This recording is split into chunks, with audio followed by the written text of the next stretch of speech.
実はバイなんだよねって高校時代の友達に言ったら、えでって言われたまさきちとせです。皆さん今日も一日お疲れ様です。今日はサラダを作りながらお話しします。よかったらみんなもコーヒーとかハイボールとか好きなもの飲んだり食べたりしながら聞いてください。僕が男もいけるわってなったのって実はそんなに小さい頃じゃなくて、せいぜい小5とか小6だったんですよ。結構周りのゲイの友達とかに聞くと、幼稚園ですでに好きな男の子がいたとか女の子を好きになったことは一回もないとか聞くんですけど、僕は全然幼稚園から小学校の最後あたりまでずっと女の子しか好きじゃなかったんですよね。性の目覚めが遅かったわけでもなくて、むしろ幼稚園の頃にはエロのものに興味あったし、今考えたら虐待だけど亡き祖父に海外の無修正レズビアンものの AV とか見せてもらってたし、多分だけど結構早熟なタイプだったと思います。だから明確に好きな女の子のこととか覚えてるし、夜中に自分の部屋でこっそり深夜のちょっとエッチなドラマを見たりとか、公衆トイレの個室に放置されてるエロ雑誌を見つけては目に焼き付けたりね、そういう感じだったんですけど、ある時同じクラスの男の子がすごく僕にタッチしてくるようになって、今考えたらその子も男に興味があったのか、あるいは性に目覚めたばっかりでまだいろんなものが定まってなかったのか分かんないですけど、とにかくすごかったんですよ。クラスメートの前でもだし、うちに遊びに来た時とかもそうだし、明確にこれは性的な関心が自分に向いてるなって分かるようなやり方でタッチされてて、僕はその時まだ女の子しか興味なかったから正直気持ち悪いって思ってたんですよ。なんならしつこく触られた時にその子を蹴っ飛ばしたことがあるぐらいで本当に嫌だったんですよね。僕がその時もし男が好きだったとしても、その子を好きじゃなかったらしつこく体に触られるのなんて嫌に決まってるんですけど、でもとにかくすごい僕は拒絶したんですよね。本当に嫌だみたいな態度で。そしたらある日からその子が全然目も合わせてくれなくなって、逆にこっちが拒絶されてるみたいな感じで、あれってなったんですよね。前みたいに笑いながら話しかけてきたりとか、遊ぼうって誘ってきたりとか、そういうのも完全になくなってしまって、僕もそれは子供なりに傷つけちゃったんだって分かって、ごめんってすごく思ったけど、今更謝るのもなとか思ったり、謝った結果その子のタッチとか、あるいはもし行為が僕に向いてたとしてもそれに応じることはできないなと思って何もできないし、めちゃくちゃ後悔したんですよ。でその頃には母親が結構仕事頑張る人で、職場で女性だからって理由で理不尽なことさせられたり言われたりしてるっていうのを聞いてたから、あれ性別で物を判断するのって良くないはずだったのに、なんで僕はあの子を男子だってだけで恋愛とかエロの対象からそもそも完全に除外してたんだろうって思ったんですよね。男女差別じゃないと思ったんですよ。差別って一人の人間が一人の別の人間に対して行う不当な行為というより、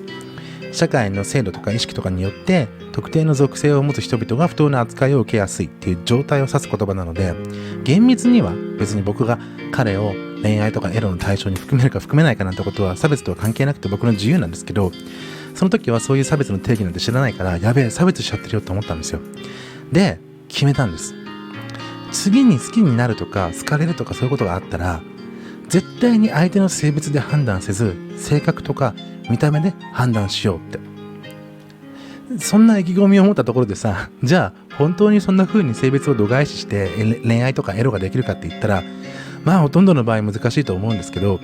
僕の場合はそれが小学校高学年とかの若い柔軟な時期だったからかもしれないけど、なんと次に好きになった人は男子だったんですよ。すごくない？なんかさ、女の子が好きな男子のことノンケって言うじゃん。そのノンケの人たちでも中にはエロだけなら男ともできる、やりたいって人が結構いるのね。それは何かしらきっかけとなる体験があったり、たまたま目に入ってしまって AV で目覚めたりみたいなパターンを聞いたことがあるのね。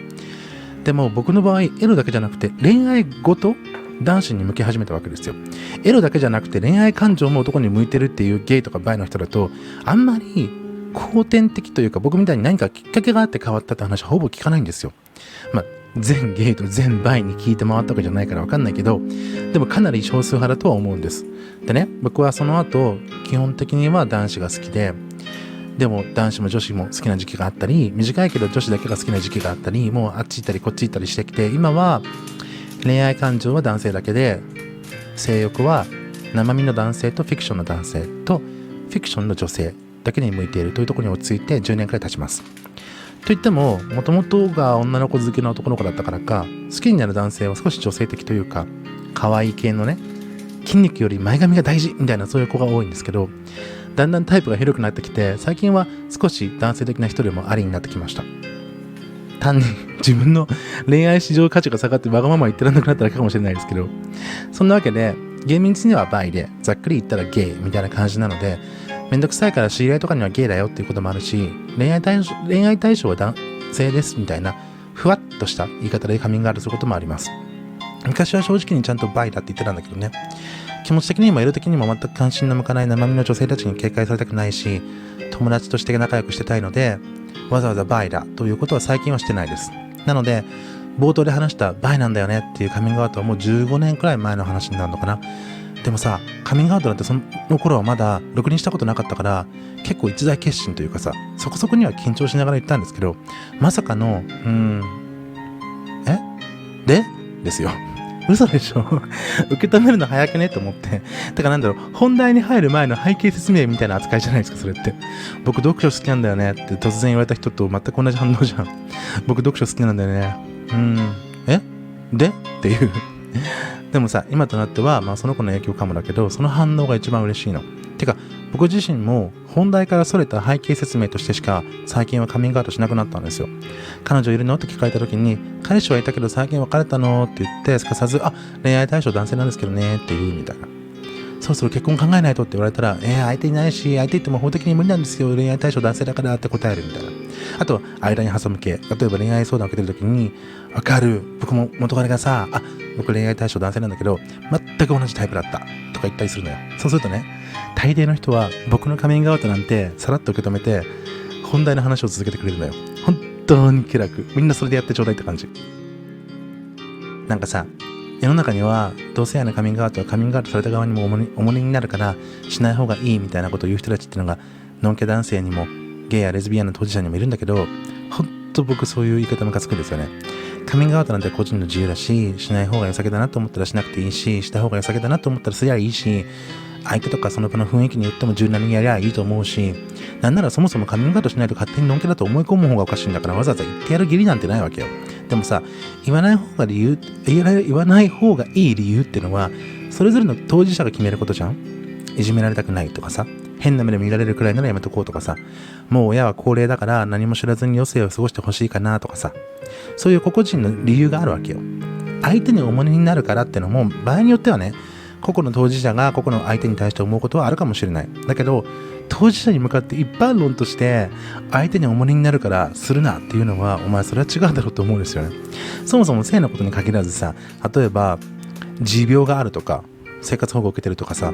精神障害があるとかさ、パッと見でわからない何かを抱えてる人たちっていうのはたくさんいるわけで、そういう人たち全員に黙れって言ってるようなもんじゃんね。実際僕たちはさ、この社会に生きてて多かれ少なかれ周囲の人と重荷を抱え合いながら生きてるじゃん。自分のこと語ったり耳を傾けたり、時には戸惑ったりしながらもさ、寄り添って考えたり学んだりして、重荷を知ったことでより深い人間関係になったりさ、そういうもんじゃん。いつかはさ、隠す必要がないくらいに世の中がフラットになって、偏見とかキーの目を向けられなくなって、制度も平等になって社会的にも平等に扱われるようになれば、といっても社会の全員が変わるのは無理だろうから、中には永遠に差別的な人ってのもいるだろうけどさ、でも社会全体的にそうなっていけば、重荷はいつか重荷ではなくなるじゃん。そのいつかが来るまではさ、僕は周りの人の重荷を受け止めたいし、僕の重荷も知ってもらえたら嬉しいなと思ってるよそういう感じでよくない？以上です。みんな明日も生きようね。